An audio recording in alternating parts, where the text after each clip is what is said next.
Ram Sitaram direct સ્વાગત છે તમારું અમારા મોરી વિડીયો. અત્યારે ડાયરેક્ટ સીધો દુકાને છે, ચાલુ કર્યો છે. દુકાન આવીને સીધા અહીંયા પેંડા બનાવીને છે. કાબડી પેંડા તૈયાર છે, બીજું ઘાસ કાંઈ બનાવવું નથી. તો બના લેજો આ બ્લોગમાં, લાઈક કરજો, શેર કરજો, નોટિફિકેશન ઓન કરી દેજો.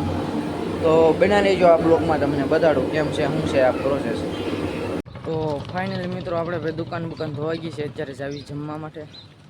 તો જમી કરીને પછી તમને મળવી આપણા મિની બ્લોગમાં. તો આ બ્લોગમાં બના રહીજો. તો અત્યારે સાયકલ લઈને જાવી છે. તો ફાઇનલી મિત્રો અત્યારે નીકળી ગયો છું પાછો ઘર તરફ. અત્યારે ગાડી લઈને પાછો આવ્યો હતો. મારા પપ્પાને મેકો લારી લઈને લારી મેકો આવ્યો હતો. તો અત્યારે પાછો આવું ઘર તરફ. ઘરે જઈને પાછા નાહી તો સીધા મળવી દુકાને તમને. તો હાલો મળવી તો કન્ટિન્યુ. ફાઇનલી દુકાને ભરી જાય પેંડાની કીધી હતી, થાબડી પેંડા વાળવાની તૈયારી. તો થાબડી પેંડા કરી હોય તો